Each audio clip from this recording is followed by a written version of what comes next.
안녕하세요, 여러분. 오늘은 3. 생활 속의 말과 글, 소단원 2. 우리말의 문법 요소 중에서 사동 표현에 대해 알아보도록 하겠습니다.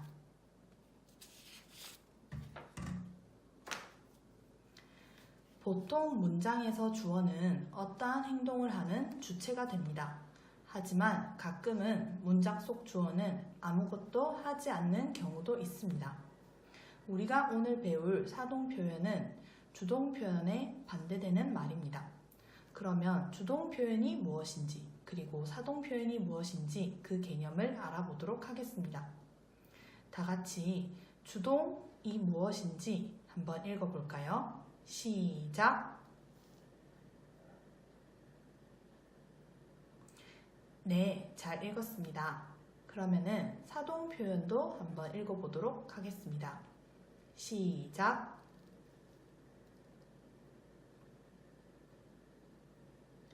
네, 잘 읽었어요.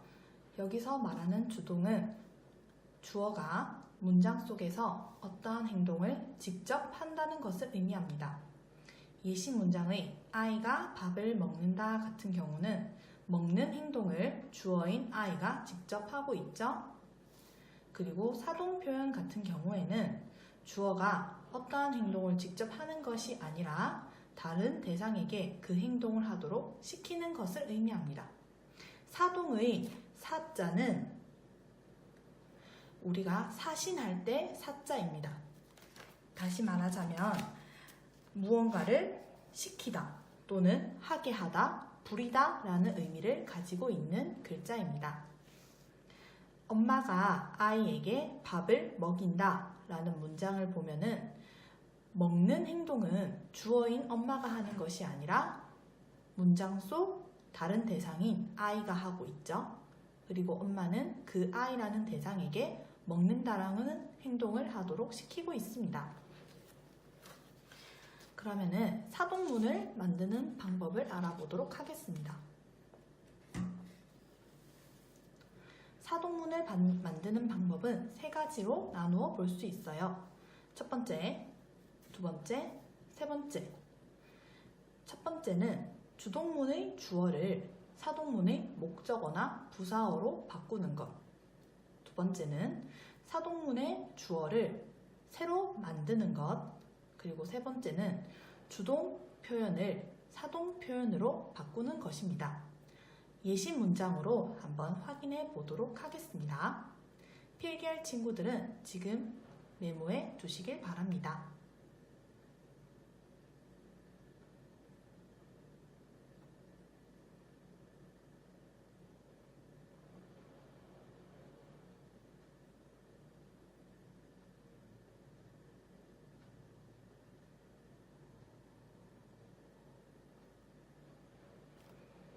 자, 그러면은 예시 문장으로 사동문을 만드는 방법을 확인해 볼게요.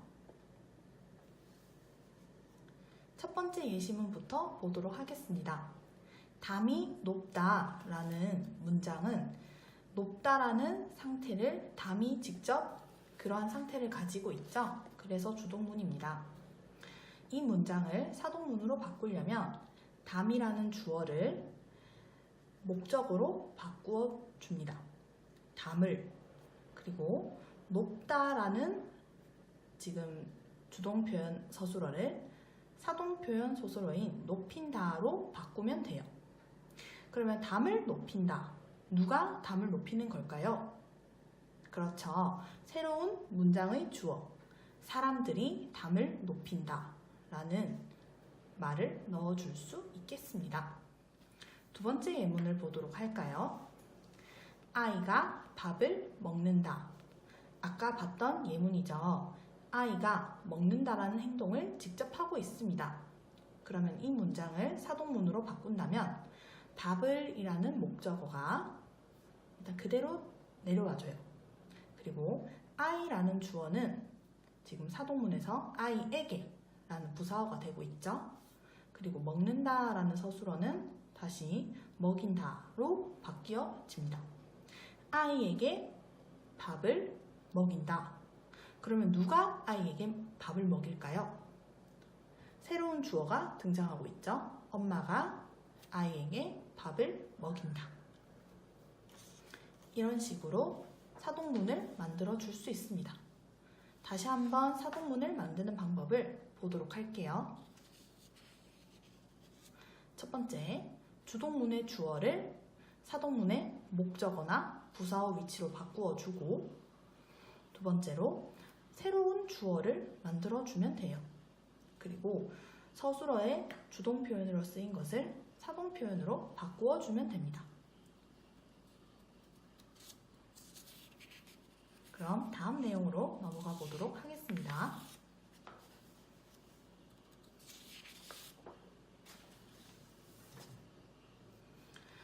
사동 표현을 그러면 어떤 식으로 만들 수 있을까요?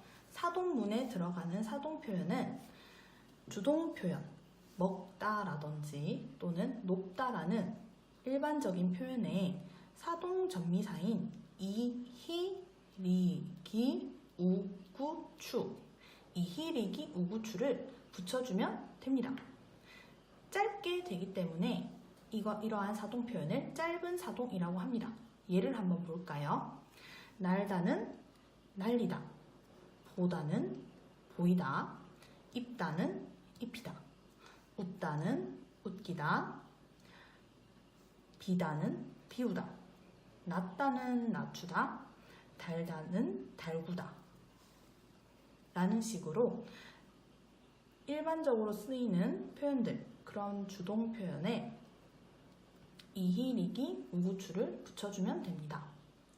또는 주동 표현에 뭐뭐게 하다나 뭐뭐 시키다를 붙이는 걸로도 사동 표현을 만들 수 있어요.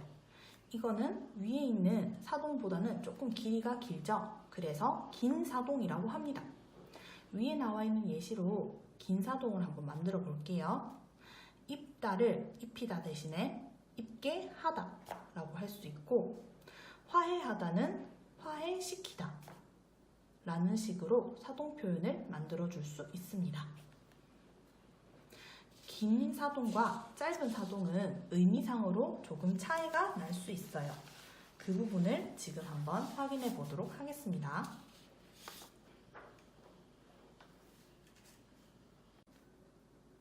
사동 표현의 실현 방법에서 몇 가지 참고하거나 주의해야 할 내용이 있습니다. 첫 번째, 우리말의 모든 동사나 형용사가 사동 표현으로 실현되지는 않습니다. 사동 표현으로 실현되지 않는 동사나 형용사도 있다는 점. 그래서 왜 이거는 사동 표현으로 바뀌면 말이 안 되지? 어색하지?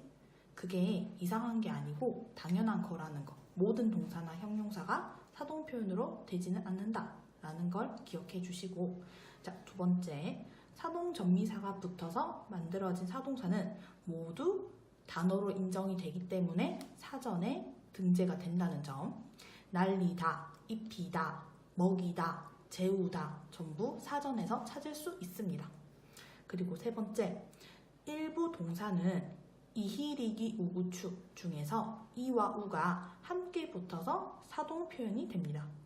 방금 말씀드린 재우다 같은 경우에는 자다에서 자, 이, 우가 붙어서 재우다가 되는 것이고, 서다도 서, 이, 우다가 되어서 세우다가 된다는 점을 기억해 주세요. 그리고 앞에서 봤던 긴 사동과 짧은 사동은 의미상의 차이가 조금 있습니다. 그 부분을 알아보도록 하겠습니다.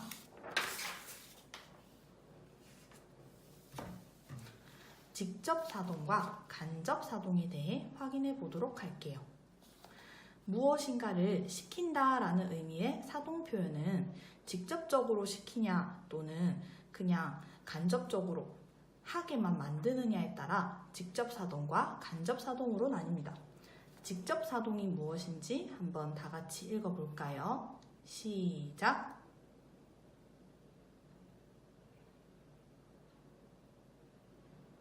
네, 잘 읽었습니다. 간접 사동도 한번 읽어보도록 하겠습니다. 시작!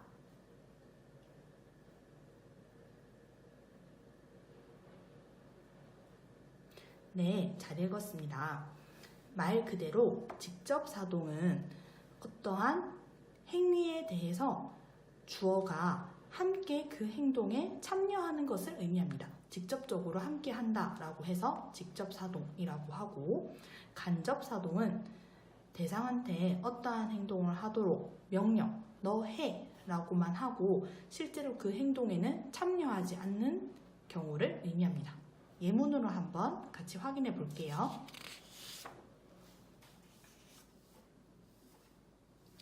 아빠가 아이에게 옷을 입혔다 라는 짧은 사동 문장은 직접사동과 간접사동 두 가지로 해석이 될 수 있어요.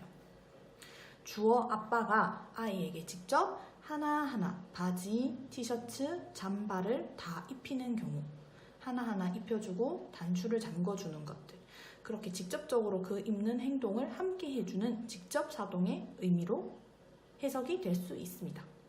하지만 이 문장은 간접사동으로도 해석이 충분히 될 수 있어요. 주어 아빠가 아이에게 그 옷을 입도록, 너 이거 입으렴, 오늘 밖에 추우니까 이 잠바를 입으렴 이라는 말로 명령을 하고 실제로 옷을 입어서 지퍼를 잠그는 것은 아이가 하는 경우, 이런 간접사동으로도 해석이 될 수 있습니다. 그 밑에 있는 긴 사동 문장을 한번 볼까요? 아빠가 아이에게 옷을 입게 했다. 이 문장은 너 얼른 잠바 입으렴, 오늘 밖에 춥단다 라는 의미로밖에 해석이 안 되죠. 입게 했다, 너 이거 입어 라는 명령만 가지기 때문에 간접사동으로만 해석이 됩니다. 다시 말하자면 짧은 사동은 문장의 내용에 따라서 직접사동, 간접사동 두 가지의 의미로 해석이 될 수 있지만 긴 사동문은 오로지 간접사동으로밖에 해석이 안 된다는 점을 기억해 주세요. 그리고 또 한 가지, 문장의 내용에 따라서 반드시 짧은 사동이 직접이나 간접 두 가지로 해석이 되지도 않는다는 점을 기억해 주셔야 합니다. 그렇기 때문에 문장 내용을 보고 이 문장이 직접사동, 간접사동 둘 다 해석이 되겠구나, 또는 직접사동으로만 해석이 되겠구나 라고 잘 확인을 해주셔야 합니다. 아이가 팽이를 돌렸다 라는 문장은 아이가 팽이를 직접 쳐야만 팽이가 돌겠죠? 이제 그 문장은 짧은 사동이지만은 직접사동으로밖에 해석이 안 되겠죠? 다음 내용을 보도록 하겠습니다. 잘못된 사동 표현에 대해 한번 확인해 볼게요. 보통 우리가 사동의 의미, 시킨다라는 의미가 전혀 없는데도 무분별하게 뭐뭐 시키다를 많이 붙이는 경우가 있어요.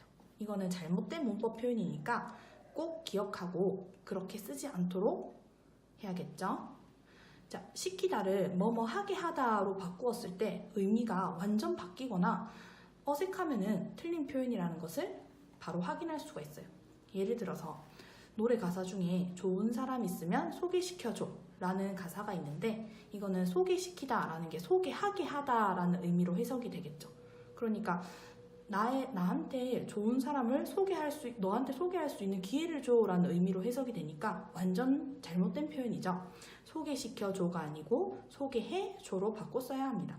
마찬가지로 실내를 환기시키지 않아 공기가 탁하다 같은 경우도 실내가 실내를 환기하게 하다라는 의미로 해석이 되니까 완전 틀린 표현이죠. 그렇기 때문에 실내를 환기하지 않아 공기가 탁하다로 고쳐 써야 합니다. 무분별하게 시키다를 쓰는 것은 잘못된 사동 표현이라는 것 꼭 기억해 주시길 바랍니다. 마지막으로 사동 표현의 의도 및 효과에 대해서 알아보고 마치도록 할게요. 주동 표현과 사동 표현은 주어가 다르다는 걸 우리 앞에서 확인을 했죠. 그렇기 때문에 사동 표현은 어떠한 행동을 시키는 행위를 하는 주어를 강조합니다. 아이가 밥을 먹는다 라는 문장이 엄마가 아이에게 밥을 먹인다 라고 하면은 밥을 먹이는 행동을 하는, 먹인다 라는 행동을 하는 엄마를 강조할 수 있겠죠. 두 번째, 스스로 하는 행동보다 시키는 행동을 강하게 드러냅니다. 그리고 또 하나, 자신의 행동에 대한 책임을 남한테 돌리려는 의도를 반영합니다. 예문을 한번 볼까요? 나의 뱃살이 찐다 라고 하면은 뱃살을 찌게 만드는 게 나 자신이겠잖아요. 하지만 동생이 나의 뱃살을 찌운다 라는 사동 표현을 한다면 살을 찌는 이유가 나 때문이 아니고 동생 때문이라는 의미가 드러나게 됩니다. 사동 표현을 어떠한 이유로 쓰는지 그 의도와 효과를 확인을 하고 우리가 적절하게 사동 표현을 써야겠죠. 다음 시간에는 피동 표현에 대해 알아보도록 하겠습니다. 안녕.